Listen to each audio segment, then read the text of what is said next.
Cool. Thank you so much, Molly. Thank you all so much for kind of being here, and for this really special preview screening of a really quite lovely and quite sort of special film. Fawzia Mirza's Canadian-Pakistani feature film, The Queen of My Dreams. And I think it's a really perfect film for this South Asian Heritage Month season. And obviously, for those of you who know, South Asian Heritage Month officially starts tomorrow, so it's kind of like almost like a preview for the kind of a warm-up also for this whole month of exciting activities. So, what is this kind of like film? A sudden death provides the catalyst for a young, queer Canadian-Pakistani woman to explore her mother's past. We have lots of time travel, but this is not a sci-fi movie. Instead, Fawzia Mirza opens up new geographies and histories of relationships in ways that feel fresh and really important for South Asian diasporic cinema. And so I'm going to sort of talk a little bit more about the kind of like themes rather than giving you a whole load of facts about the kind of movie, partly because I think you should just experience the film yourself. And as you'll see, I think her style and storytelling is very distinct and quite unusual, I think, in some places as well. So I don't want to detract too much from what actually happens in the film. So this is the feature film debut of Fawzia Mirza, a queer Canadian-Pakistani whose previous works include writing and directing for TV, as well as several short film projects. In 2017, she appears as the lead, as well as co-producing and writing a film called Signature Move, a lesbian coming-of-age movie with the great Shabana Azmi playing her on-screen mother, as well as a quite interesting wrestling side plot as well. So if you enjoyed this film, I recommend checking that one out. It's on Amazon Prime, I think. Queen of My Dreams started as a 2012 short film and then a 2014 play called Me, My Mom and Sharmila. The feature builds on the North American Desi settings in Mirza's previous work while centering and extending the scenario and theme of intergenerational family relationships between women. Now, I think, as some of us in here will know, intergenerational conflict is a very real situation for some of us, but I think in sort of cinema, it often turns into something quite cliched, so we have that familiar scenario, the conservative first generation parents oppressing their second generation kids who inevitably rely on a white partner stroke savior to liberate them from their parents and their various identity crises. And obviously the situation is even worse when the characters are of a Muslim background as well, and I think we can all think of films that follow that particular kind of like scenario. Queen of My Dreams is a very refreshing, more nuanced portrait of those types of relationships, allowing us to experience a very different mother-daughter relationship at three different times. So in 1969, 1989 and 1999. Amrit Kaur plays the daughter Azra in 1989 and 1999, and the mother Mariam is played by the brilliant Nimra Bhutta, star of many Pakistani films and dramas, as well as Miss Marvel and a real scene-stealing kind of role in Polite Society, which I'll kind of mention again a bit in a while. In a very unusual and creative move, Mirza also casts Amrit Kaur as the younger version of Azra's mother Mariam in the 1969 sections of the film. Now, those of us who are kind of familiar with kind of popular Hindi cinema, we will know that double casting is a very kind of familiar, quite common strategy, especially in things like reincarnation films with twins separated, usually at birth. And, it's always a really great vehicle for stars to show off their skills and, different wardrobes and hairstyles. Mirza uses this device, though, I think, in a really very interesting, very different, quite unusual way, not only to kind of suggest simply that the mother and daughter are the same, but I think to kind of imagine different types of connection between these two women. As in many diasporic households, Hindi cinema is an important vehicle and space for connection, as well as for providing the outfits and soundtracks to our sense of self and identity.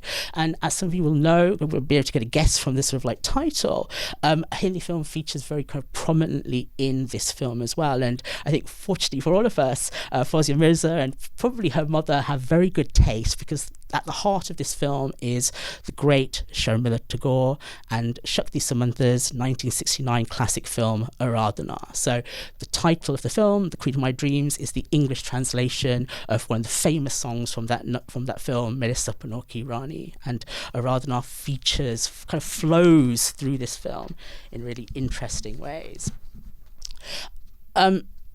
It's the film which pairs Sharmila Tagore opposite Rajesh Khanna for the first of several extraordinary and mostly very successful pairings. And Aradhana is the only film for which she would win the Best Actress Filmfare Award for a role that is all about maternal devotion, and a film that's very much about recognising and misrecognising the mother. So again, I think it's a really interesting, very good kind of like choice for this film. That film's success was also notable for extending beyond Hindi-speaking regions. So particularly it was very big in South Indian as well as in kind of like Northeast India as well. So possibly Sharmila Tagore's kind of like Bengali kind of connections, I think, coming in there a little bit too. This film is also interesting then because we have audiences watching the film in Karachi, in Pakistan. And for some of you who might know this, but at the moment, Indian films have been banned in Pakistan for the last few years, and over kind of like history, over time, there have been various other bans, usually at times of conflict and war. So again, I think there's another interesting thing going on here about the fact that these characters are watching Hindi films in Pakistan, kind of between two quite significant kind of wars, one in 1965 and one in 1971, which leads to Bangladesh gaining independence. Again, it's interesting, I think, from a timing perspective as well. I think here, though, when we think about kind of diasporic histories, there's far more of a pan-South Asian audience for popular Indian cinema. And I think this film also taps more into that.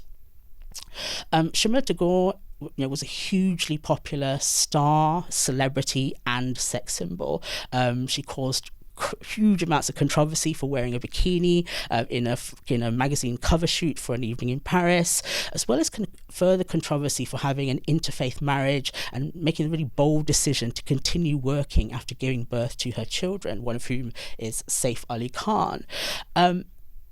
She's probably more famous, I guess, in a lot of Western kind of like spaces for the many brilliant films that she made with Satyajit Ray. So The Word of Apu, Devi, and Days and Nights in the Forest. But that kind of Western bias in favour of Satyajit Ray, I think, is always at the expense of popular Hindi cinema. And it also means that I think that full extent of her celebrity, of her talent and glamour gets, I think, kind of collapsed when we just see her as a muse or an actor who's in the cast list for this one slightly overrepresented Indian filmmaker. So I think this film is exciting because it kind of reclaims Sharmila Tagore for popular cinema and for the audiences, the huge audiences for those popular films as well. The Sharmila Tagore who made films with Rajesh Khanna like Daag, Amar Prem, the Sharmila Tagore of Waqt, Chupke Chupke, and An Evening in Paris. And I think it's that kind of reminder of how important popular Indian cinema is for diasporic histories, particularly here in the UK. It's that reminder that we are the grandchildren of people who watched Rajpur and Nargis films. Yeah, we're the children of people who watched Rajesh Khanna and Sharmila Tagore films, of parents who watched films with Helen doing item numbers and Amitabh Bachchan playing gangsters wearing polka dot suits with matching polka dot ties. So what does that kind of like mean, I think, for us, and particularly of that more conservative image of our kind of like parents and grandparents? So I think that ties in finally then to, I guess, the last point about why I think The Queen of My Dreams is so special. I think it imagines our parents having desires that possibly caused conflict with other relationships and with the kind of reality of their kind of situations. They came from somewhere, and their journeys not only required hard work and perseverance, but also involved rebellion and heartbreak and imagination.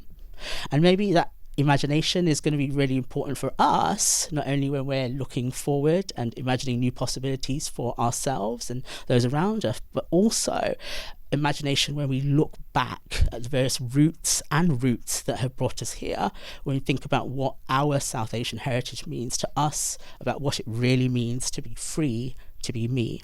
So I'd like to say thank you finally to the Garden Cinema team, Abla and Arafeli, who are not here, and especially to Molly for welcoming us all here tonight. They've curated a really wonderful program, so please check out their other screenings as well. If you enjoy this one, on Sunday we'll also be, there are a few tickets left for a screening of Polite Society by Nida Manzoor, and the star Priya Kansara is going to be here in conversation with me. So if you want to see that, I think there might still be a couple of tickets left. Thank you so much for listening, and I hope you enjoy The Queen of My Dreams. Thank you.